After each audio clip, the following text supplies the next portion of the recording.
శ్రీ గురుభ్యో నమః. శ్రీమాత్రే నమః. మా భక్తి టీవీని ప్రోత్సహిస్తున్నటువంటి మా ప్రేక్షకులందరికీ ధన్యవాదాలు తెలియజేస్తూ ఉన్నాము. 8 ఫిబ్రవరి నుంచి 14 ఫిబ్రవరి వరకు గల కాలానికి రాశి ఫలితాలు ఏ విధంగా ఉన్నాయో తెలియజెప్పుకుందాము. ముందుగా గ్రహస్థితులు. మిథునంలో వక్రించిన గురుగారు, సింహంలో కేతువు, తులలో చంద్రుడు, మకరంలో రవి కుజులు, అలాగే కుంభరాశిలో బుధ రాహు శుక్రులు, ఇక శని గారి యొక్క స్థితి మీనరాశిలో ఉంటూ ఉండగా వారాంతంలోకి వెళ్ళేటప్పటికి చంద్రుని యొక్క గమనము ధనుసు రాశిలోకి మారి ఉంది. అలాగే రవి గారి యొక్క గమనము కుంభరాశిలోకి మారి ఉంది. ఇక గ్రహ సమ్మేళనాల యొక్క ఫలితాలు ఎలా ఉన్నాయి అంటే, రవి కుజ మనము ప్రతి వారము చెప్పుకుంటున్నాం, చాలా ఫోర్సబుల్ మెంటాలిటీ ఉంటుంది, ఉద్రేక స్వభావంతో ఉంటారు. ముందర ఎవరైనా కొడతాము అంటే మాట వరుసకైనా వీళ్ళు వెళ్ళి కొట్టి చూపిస్తారు. అట్లాంటి ఉద్రేకపూరితమైనటువంటి స్వభావం ఉంటుంది. అలాగే ఈ శుక్ర బుధ రాహువుల యొక్క స్థితి వైవాహిక జీవితానికి అనుకూలము కాదు. ఏదైనా చిన్నపాటి గొడవలున్న భార్యాభర్తలు ఉన్నట్లయితే ఆ గొడవలు మరింతగా పెరుగుతాయి. ఎవరైనా విడిపోదామా మనము అనుకుంటున్న వాళ్ళకి ఖచ్చితంగా వాళ్ళు విడిపోదాము అనే నిర్ణయాలే తీసుకుంటారు. కోర్టుకు వెళ్తారు, విడాకులకి అప్లై చేస్తారు. ఇక ఆ ప్రయత్నాల్లో ఉంటారు. వీరికి విడాకులు మంజూరు అవుతాయి. అలాగే ఈ బుధ రాహువుల కలయిక కొంచెం ఈ చెవికి సంబంధించినటువంటి ఇబ్బందుల్ని తెలియజేస్తుంది, చర్మానికి సంబంధించినటువంటి ఇబ్బందుల్ని కూడా తెలియజేస్తుంది, ఎలర్జీస్ ఉండడానికి కూడా అవకాశం ఉంది. ఇక వారాంతంలోకి వెళ్ళేటప్పటికి రవి గారి యొక్క స్థితి కూడా ఇక్కడ కలిసింది. ఈ రవి రాహు కలయిక పితృవంశ దోషాలని సూచిస్తూ ఉంటుంది. ఎవరికైతే జన్మజాతకంలో పితృవంశ దోషాలు ఉన్నాయో, అంటే జన్మజాతకంలో రవిరాహు కలయిక లేదా దృష్టి ఉన్నదో, వారు ఇంతవరకు గనక పరిహారం చేసుకోకపోయినట్లయితే మళ్ళీ అదే గ్రహస్థితి వస్తోంది, కొంచెం ఇబ్బంది పడతారు. అలాగే శుక్రునితో కలిసి ఉన్నందువల్ల శుక్రుడు అస్తంగత్వం చెందడం కానీ, ఇవి కూడా ఈ వైవాహిక జీవితానికి సంబంధించి ఏమాత్రం అనుకూలత లేని ఫలితం అన్నమాట. గురువు గారి యొక్క నవమ దృష్టి కుంభ రాశి మీద పడుతోంది. ఆ రాశిలో ఉన్నటువంటి 3 గ్రహాల మీద పడుతోంది.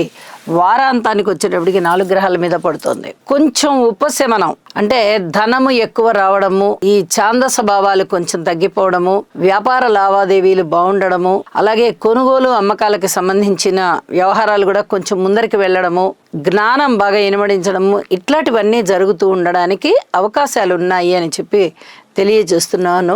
ఇక వారాంతంలో గురు దృష్టి చంద్రుడి మీద పడుతోంది, సప్తమ దృష్టి. ఇది కూడా చాలా చాలా మంచి ఫలితాలని. గురువు గారు చంద్రుడితో కలిసిన, చంద్రుడి నుంచి కేంద్రంలో ఉన్న చాలా అద్భుతమైన ఫలితాలను ఇస్తారు. ముఖ్యంగా విల్ పవర్ పెరుగుతుంది. ఎప్పుడైతే మనోబలం పెరుగుతుందో మనిషికి అనేక రకాలుగా సామర్థ్యం పెరుగుతుంది. అలాంటి సామర్థ్యమే ఇక్కడ కూడా పెరుగుతోంది. ఏ ఏ రాశుల వారికి పెరుగుతుంది అనేది చూద్దాము. ఇక శని గారి దృష్టులు కానీ 3వ దృష్టి 7వ దృష్టి గ్రహాల మీద లేవు, రాశుల మీద మాత్రమే ఉన్నాయి. ఇక వారాంతంలో శని గారి యొక్క దృష్టి చంద్రుడి మీద పడుతూ 10వ దృష్టి మానసికమైనటువంటి చంచలత్వాన్ని, వైరాగ్యం ఎక్కువగా అలవడడానికి, మానసికమైన అశాంతి ఎక్కువగా ఉంటూ ఓర్పుగా ఉండండి అని సూచించడాన్ని సూచిస్తూ ఉన్నది అని చెప్పి తెలియచేస్తున్నాను. ఇక రాశుల్లోకి వెళ్దాము. ధనుసు రాశి. ధనుసు రాశి వారికి ఈ వారం రోజుల కాలాన్ని పరిశీలన చేసినట్టయితే 4 గ్రహాల యొక్క శుభ ఫలితాలు అత్యుత్తమమైన రీతిలో ఉన్నాయి. ఇక్కడ చూడండి, తృతీయ స్థానంలో బుధ రాహువులు బాగున్నారు. అలాగే నవమ స్థానంలో గురుగారు బాగున్నారు. ఏకాదశంలో చంద్రుడు బాగున్నారు. 4 గ్రహాల యూనికి కూడా చాలా అత్యద్భుతంగా ఉందనే చెప్పచ్చు. ప్రయాణాలు లాభిస్తాయి, దూర ప్రాంత ప్రయాణాలు చేస్తారు, ఊహించని విధంగా ధనలాభాలు ఉంటాయి. ఇక సంసార జీవితం బాగుంటుంది, కుటుంబం బాగుంటుంది, భార్యాభర్తల మధ్య అన్యోన్యత బాగుంటుంది, ధన ఆదాయాలు బాగుంటాయి, సంతాన రీత్యా బాగుంటుంది, ఉద్యోగ రీత్యా బాగుంటుంది, వ్యాపార రీత్యా బాగుంటుంది. విద్య, ఏదైనా విద్య చదువుకోవాలి అనుకున్నట్టయితే విద్య ద్వారా చాలా చక్కటి అనుకూలతని సంపాదిస్తారు, మంచి నాలెడ్జ్ గెయిన్ అవుతుంది, కుటుంబం వృద్ధిలోకి వెళ్తుంది, అన్నదమ్ముల యొక్క సహాయ సహకారాలు ఉంటాయి. ఇన్ని రకాల మంచి లక్షణాలు ఉంటున్నాయి అంటే అది మాటలైన విషయం కాదు. 4 గ్రహాలు మంచి ఉనికిని ఇస్తున్నాయి అంటే అది ఎంత ఉత్తమోత్తమైన ఫలితాలు. అందులోనూ రాహువు గారు ఉన్నారు, గురువు గారు ఉన్నారు. 2 పెద్ద గ్రహాలు ఉన్నాయి. చాలా చాలా అనుకూలతలని మీకు ఇస్తున్నాయి అని చెప్పచ్చు. దైవభక్తి బాగా పెంపొందింపబడుతోంది. మీరు ఏ పని ప్రారంభించినా, ఏదైనా ఉదాహరణకి ఇల్లు కొనుక్కోవాలి అనుకుంటే ఇంటి పనులు అవుతాయి, స్థలం కొనుక్కోవాలనుకుంటే అవి అవుతాయి, వాహనాలు కొనుక్కోవాలంటే అవి అవుతాయి, ఏదైనా ఎడ్యుకేషనల్ ఇన్స్టిట్యూషన్స్ పెట్టాలన్నా, బంగారపు షాపులు పెట్టాలన్నా, వస్త్ర వ్యాపారాలు చేయాలన్నా చాలా అనుకూలమైనటువంటి పరిస్థితులు ఉన్నాయి. ఇవన్నీ కూడా చాలా మీకు మనస్సుకి ప్రశాంతత కలిగించే అంశాలని చెప్పి తెలియజెప్పడం జరుగుతోంది.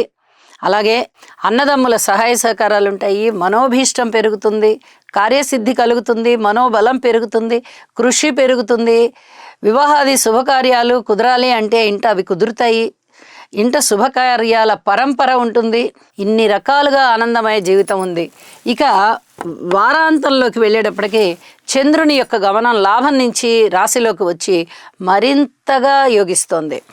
ఇక సప్తమ స్థానంలో గురువుగారు కూడా ఉన్నారేమో. శుభకార్యాలకి లోటు లేదు, చక్కగా శుభాలు కలుగుతూ ఉంటాయి. బంధుమిత్రుల రాక అత్యద్భుతంగా ఉంటుంది.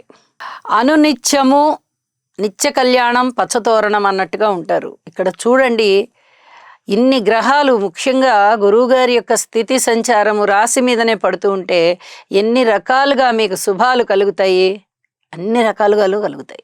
ఇందులో బాగుందండి, ఇందులో బాలేదండి అని చెప్పడానికి రాదు. అర్ధాష్టమ శని సంచార దోషము కూడా గురుబలం వల్ల పక్కకి వెళ్ళిపోతోంది.